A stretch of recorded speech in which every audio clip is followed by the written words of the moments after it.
So I don't know where to begin to express my appreciation for being here. I feel deeply appreciative and incredibly fortunate to receive this award.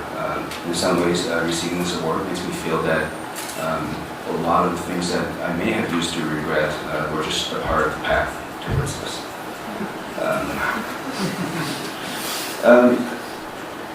So this was the inside cover of the portfolio that I submitted. I am no president. If you look closely, I try to emulate the handwriting of I am a monument. In fact, I even use my light table to trace the speech bubble of I am a monument. As well, the Venturi duck, I think the interiority of the Venturi duck used to want to signal what it looks like, parallels what it does. But by having a content of multiplicity that does not necessarily align with what it looks like, I think so. The double Venturi reference here, I feel like is what I think of originality.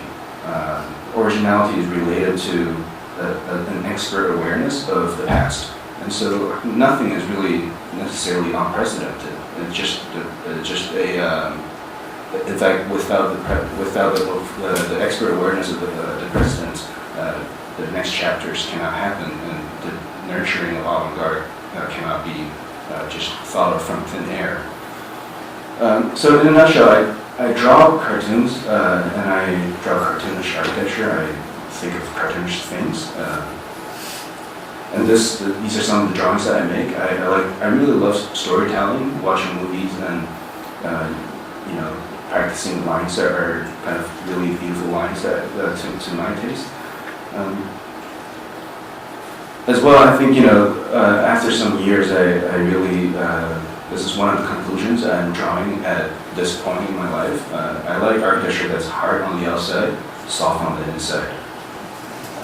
Not only architecture, I think people and food. And this was the table of content that I submitted. I made 5 categories to kind of think about my work during this process. The first category was cartoonishly fluid. Second was ambiguous pareidolia. Third was sloppy parametricism. Fourth was tumbling projections. And the fifth and final was extra large furniture, extra small building. Cartoonishly fluid, I think when I think of that, I think of line quality that are fluid. I think of almost dancing with the pen. I think of and as well I think of storytelling. I guess when I think of architecture being soft on the inside, I think when I enter a building, I'm free to walk whichever direction and spend however many hours in one place than the other. And I think that's actually really graceful and merciful of architecture to let me make my own story when I'm inside. And so when we think of the episodic nature of architectural program, and when we transfer from zone to zone, I think architecture is fluid, cartoonishly fluid, in fact. And when second one was ambiguous pareidolia. Pareidolia is a psychological quality that humans possess. It's in fact a advantageous evolutionary trait for us to be able to make out figures and faces. More than that, we're able to make out the intentionality behind the faces. And so the proportion of the face, in a split second when we see someone's facial expression, we understand what they want, whether they're friendly or not. And so this I think in the social development of civilizations is kind of an advantageous evolutionary trait.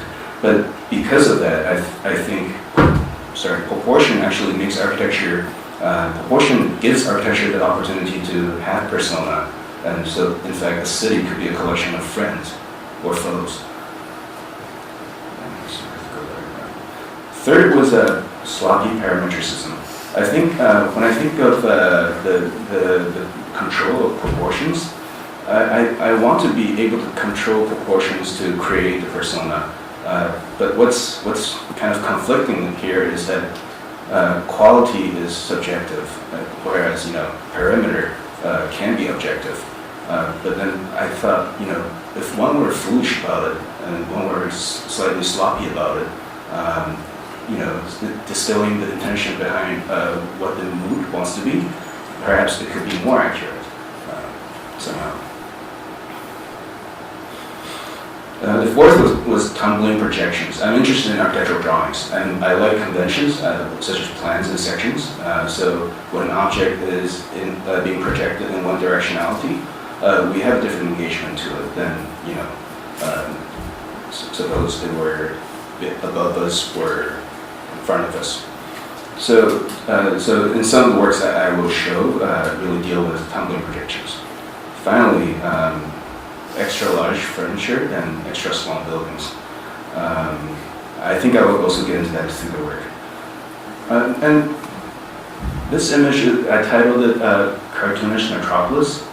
I think it was a really important and decisive moment in my work so far, where I want to question the article, the typical plan, because I think the typical plan encourages generic spaces, but the acuteness of cultural refinement really needs a lot of crazy people. And so when you're behind your doors and no one's watching, you can do anything you want, and that's okay. But when there's a lot of people doing exactly what they want, I think culture becomes richer, and I think that should be encouraged. And so the pluralistic multiplicity of the metropolis is where I love a big city like this, and where I think the part of the whole relationship of frame to frames in a cartoonish story has the possibility to make architecture. So when I first got into the game, I really just wanted to draw other worlds, I guess. I wanted to imagine other worlds, and this was the first world I was in. I was at Taliesin at the time when I did this. I wanted to think about spaceships, and I was thinking a lot about spaceships and traveling a very long time, so driving a lot. And I'm just gonna, talk about the story here in the spaceship world. Actually, this guy's in the audience. And they're training for gravity. And so they're training for gravity, and he decides to turn off gravity because he loves sections. He says, the way they float around without gravity, this is great. And the mustache guy says, why would you say that? He says, it's like cloud watching. I can imagine anything. Unicorns, bunnies, dinosaurs. And the mustache guy turns gravity back on, everything falls back. He says plans are better because it is impossible to evaluate anything without objectivity. And you can strategize, you can conspire holism, map the future, and you can even isolate cases to better understand your situations. But the section guy goes, but plan, no matter how beautiful they are, they rely on this unattainable God's eye view, where that humans can never experience in perspective. And when you just, usually when you have a complex plan, it becomes a bunch of extruded boxes and it's really, really boring. And he said, then by perspective, I'm not even talking about the insincere aerial fly-throughs. I'm talking about the engagement of the horizontal line set, where you can make out the outline of the building and what it looks like, or what its persona might be. So a case of flat generators, plan versus section. An interesting plan can easily result in an uninteresting figure. An interesting section can easily result in a hollow interior, which he's arguing that it's actually a positive trait because it's full of possibilities. So he says, I suppose we can say the evaluation of quality literally depends on your point of view. This versus that, or subjectivity versus objectivity. So I choose sections because of my relationship with the ground. And the mustache guy says, hey, that's your opinion in plan. So I used to, live a lot in this spaceship world. And one of the things that I keep finding is that when you take away gravity, then you re-engage architectural projection. and the types of orthographic drawings. And so this was my first installation in Los Angeles. It was a room, this was in 2008, before inception. It was a room that rotated at once an hour. In other words, every surface becomes parallel with the ground every 15 minutes. Also, every 7.5 minutes, your conversation needs to abruptly end because your partner probably collapsed on you. What I found very interesting about this installation, or this engagement to zero gravity, was that it was the primitive geometry was a cylinder. It was a tube. It rotates along an axis, and when I started really working, and you guys are here, Cyrus and Andrew are here, and Thomas was also a part of this. When we started working on this project, we were thinking, what is another way? Because I think the axial impulse or the cylindrical primitive geometry for me was a way to stay within the 4 drawings, the 4 projections. But another way to, I guess, engage zero gravity would have been a sphere that really tumbles, that really floats around. So at the same time, we were also, like I said, I'm really interested in things that are hard on the outside, soft on the inside. I really want to make a project that's actually soft on the outside, soft on the inside and hard on the outside. So this was the project. It's called White Elephant. It tumbles. It's hard on the outside, soft on the inside. Andrew's there.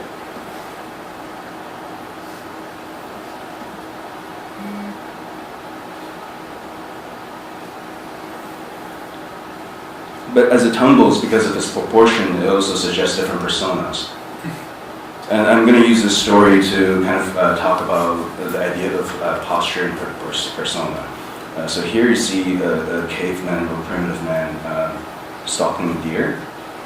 He hugs it, but he kills it by slitting its throat.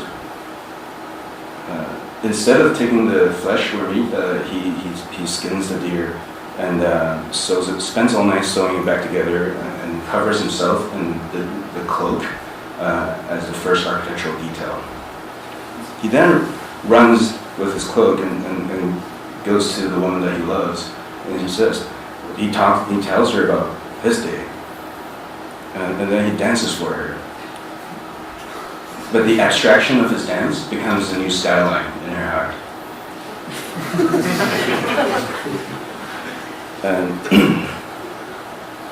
And I want to, think about the idea of posture, because here we have a stiff personality, a relaxed personality in contrapposto, and also an intense personality. I believe that the proportion of the lopsidedness or the specificity of the lopsidedness actually creates intentionality and makes the city look different, even if you cover your faces. And so to really study the story, I wanted to,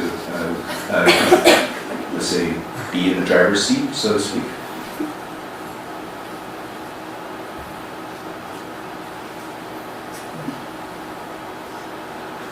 The second problem, this will be the third problem now, not the second problem. The second problem with the White Elephant was this relationship. It's an object that is so big it barely fits a room. The thing inside a thing is something that I've been really interested in. The Russian doll situation, right? When you have a thing that's inside a thing, the positive is all we really see in René Magritte's listening room. I'm curious about what's inside the apple, but I'm equally, if not more, intrigued by what's outside the apple. The leftover spaces created by the elephant in the room. And so this, and as well, the specificity of how you carve the negative spaces really makes the rest of the space not generic and difficult to use freely. But then I also think of that as the positive trait. And so to kind of further to get into to further this thought about an object in a room, I'm going to go through this story quickly. And now we've left the spaceship, we've departed from the spaceship world. We're going to the world of towers. So you see this young man, he's making his tie at 6:30 in the morning, and he's saying to his girlfriend that he has to go. She hates it, he's reluctant. He says, I'll be back in 1 year. It's a really prestigious experimental project. So he goes reluctantly. He meets a scientist person, super upset. And he says, I can't believe I'll be gone for the whole year. And the scientist says, it's going to be a great year. Just you wait and see. Remember in 2009 when they built the tallest building in the world? People were asking, how high can we go? Where would it be? And what would it look like? And so in this reality that they live in, the answer to how high can we go is when you run out of air, which is stratosphere, which is roughly 12 kilometers into the sky. So here you can faintly make out the skyline of Manhattan, because this is the 12-kilometer extrusion of Central Park. And it has the capacity for 87 million people, which is the size of Germany today. So imagine packing all of Germany into Central Park. It no longer is a conversation about a city inside architecture, or an architecture that becomes a city, becomes a political and becomes a state. And it also reverses the figure-ground relationship of Manhattan, causing zoning to be considered in section, zoning as well as housing typology to be considered in section to better respond to cloud conditions. So they get to the very top, and the scientist says, as you know, it is physically impossible to live in the stratosphere. You are the experiment. Stay here for 1 year. So while his girlfriend waits, birds wouldn't even fly any higher. But I decided to make a sequel to this story, which I seldom do. So he comes home, and he says, hi darling, I'm home. I survived. I kept my promise. The first thing he said to her in the first story, I don't know if I remember to mention it, the first thing he said to her was, I promise I'll write. So he said, I kept my promise. Did you receive all my letters? She says, yes, all of them, every day of the week for the entire year. And your letters make me really worried. This one, for example, you identify all the hours you consider wasted in the week, and you black them out. So she says, were the trainings difficult? What's gotten into you? All he has are these really weird and horrible things. And he says, during my year of solitude, I came to realize something very important, and I need you to understand. I want to be exceptional at what I love. So he has strategies in the head and geometries in the heart. And he said, and I think I figured out how to be exceptional at what I love. I think I need to compact everything that I truly need and discard everything else from my life. Because the only way for me to get better at what I love is to spend a lot of time doing it. And I needed to put all that, all that I need into a box, and I'll put that into a second box, and I'll live in the in-between spaces. It's like if I'm in my house, I have a super thick wall cavity that I can program. And I'll just, do that. I'll spend day and night doing that. And she says, but where would I be in this picture of yours? She just waited a whole year. He says, you'll be with me, naturally, inside the box, which is incredibly selfish and unthoughtful, and it breaks her heart. And she walks away, but he doesn't understand. So this is my box. I built it to be exceptional at what I love, because I want to spend day and night doing the thing that I love doing, architecture and drawing. And this is my cat, Helvetica. I want to sidetrack now into one of the reasons why I think architecture and cartoon is so closely tied together in my mind. Partially that has to do with the sequence of how a story is being told, whether it's from top left to bottom right, or it can be a loop in this example. In other words, composition. Another is Don was mentioned, the conflation of theory, the representation, and design. Because I think, some architects think of maybe comic book as a way to represent solely, but I don't think so. And I'm going to try to use a couple of examples of the stories that I've been making in response to this thought. So here are 3 suspects, and they're in the police station. This guy's dead. The billionaire's dead. And 2 detectives are trying to figure out what happened. And the detective says, the great villa of the billionaire was burned to the ground last night. He was killed in fire, unconscious at the time of his death, blunt head trauma. And there's 3 suspects, all with 3 witnesses, all suspects. And so they question, all 3 of them, and this is the butler, the wife, and an old classmate of the billionaire. So the butler says, yeah, he decided to invite, my late master invited his old schoolmate to the house. He loved, lavish parties, and I spent day and night, I spent all day cleaning, cooking, and like he did many times before, he shouted from across the house, hey lazy, hurry up, lazy, which is so hurtful. He says, lazy? How hard I worked all my life, and maybe this is the straw that broke the camel's back. He dropped his work, went over the mezzanine, picked up the statue, went over the mezzanine, and dropped the statue on his head. He chased away the other 2 people, and he says, minutes, hours? I cannot remember how long, but the stillness we shared together in our finest moment felt like eternity. And so, and he was saying really, this was their relationship, front and back, service, public. So the kitchen was unattended and it must have caught fire, but then he thought to himself, but really that was his only friend, so maybe he could still save the billionaire and still save their friendship. But he couldn't. He could only save himself, and he says, oh, the glory of his legacy. I witnessed it as it crumbled to ashes. It locked me up. My dead master deserves justice. I murdered him.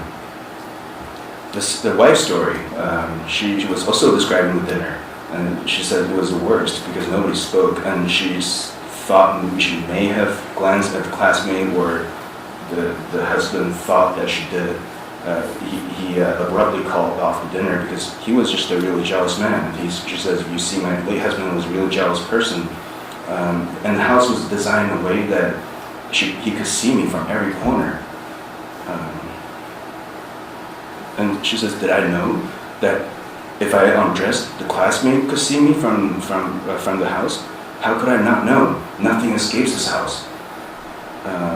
Nor do I try to stop him. Maybe I enjoyed the attention. Maybe I knew my husband was watching. Maybe I wanted to aggravate him. And this turned into a struggle between the 2 men. As she runs away, and here it's revealed that the statue is actually an image of the victim. And she says, I did it. I dropped the statue on his head, but his last gaze will forever haunt me because I can't figure out, was he gawking at me or at himself?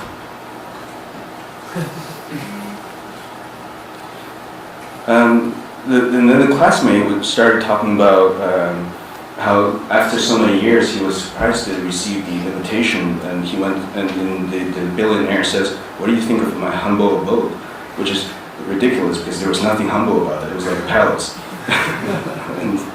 and the classmate asked him, how much did it cost you? And he says, it's not about money or purpose. I only care about quality.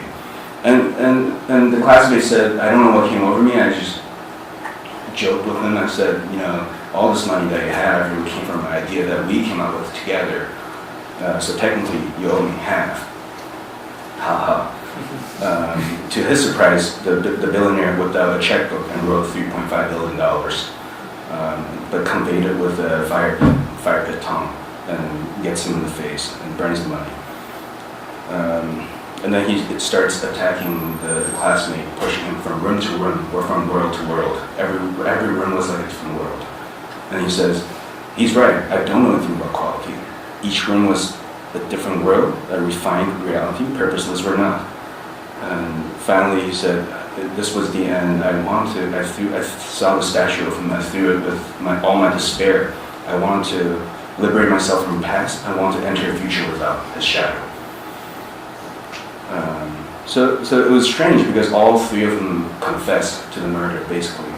and it left the detectives wondering. At least two, if not all three of them, are just lying. But each time they indulge in their fictional world, they created and described a completely different house, as if each house really only further articulated their injured relationships.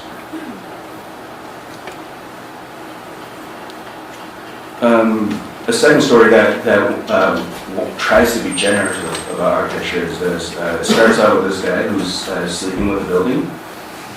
We're back in the spaceship again. He's sleeping with a building, and he says, "This is our secret. No one will find us." But that's not true. They're being arrested. It's like freeze.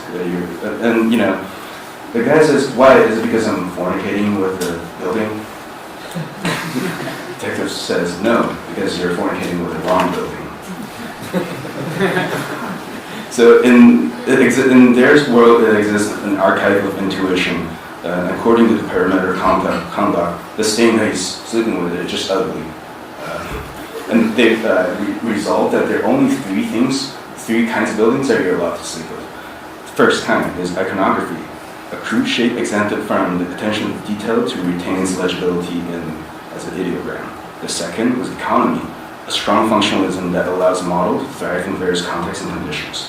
Third was morphology, a resilient origin that responds to the physical demands and results in transformation of the geometry. So this thing is not an icon, not canonical, and has no morphological basis. It's simply grotesque in an ugly way. So as a citizen, well-versed in the intricacies of ethos, syntax, and zeitgeist, we know your taste, which is why we find this act intolerable. Basically, we think you're deliberately sleeping with something ugly to look smarter. He says, but I'm not guilty because I'm aware this is straight from my reasonable behavior, but I'm in love and I can't help myself. Because even though that's the way it is, that's the way he sees it deep down. And he says, I've tried to objectively synthesize why my perceptions, but I'm overcome by a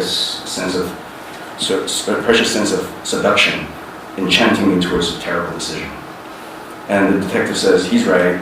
Love is precious. We can't arrest him. Let's assign a reference number so everybody can sleep with this thing.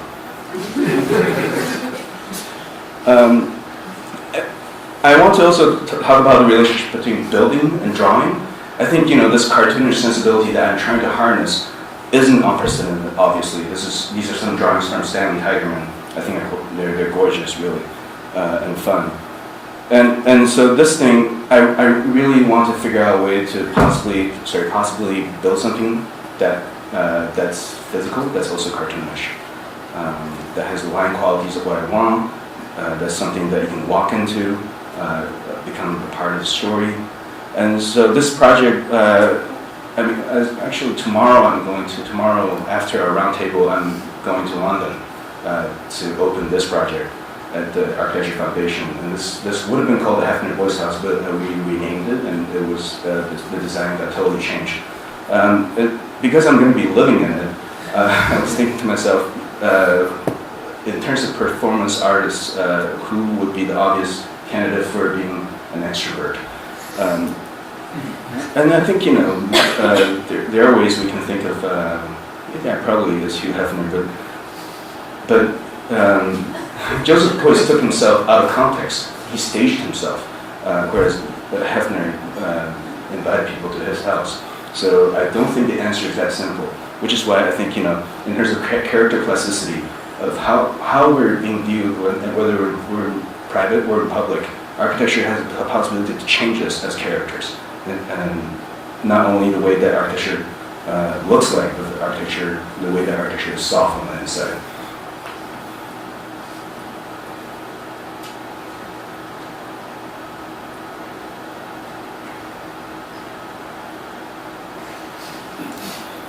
So it's funny we're using the same images because these are the images that we received. That's okay, sorry. Kind of like wearing the same tie to the party. So when I was, my impulse to this invitation and this kind of installation was the notion I don't want no retrospective, and this was a provocation presented by Ed Rocher. I don't want a retrospective, especially because I feel like the retrospective feels like an antithesis to being a young architect. And so, and also, I think because we're unable to build the Hefner Voice House exactly the way that we want to, and now it's turned into something else, this was also an opportunity for us to test out, the sensibility, the built sensibility of the cartoonish architecture. This was, and the whole thing really came together in 12 days. Anne knows this, Andrew knows this. I think there are some things that I feel like I can't be happy with. I'm going to close with this image. There are some things that I can't be happy with, but I think it was really necessary and important for me to build it. This is Hourglass, and I believe many of you may have seen this interview. He was talking about, he was giving an advice to beginners, and this was invaluable for me to watch. And he, essentially, in a nutshell, he was saying, nobody will tell you this as a beginner. What got you into the game was your killer taste. But in the first few years of your practice, or whatever it is that you do, your work is just not going to be that good.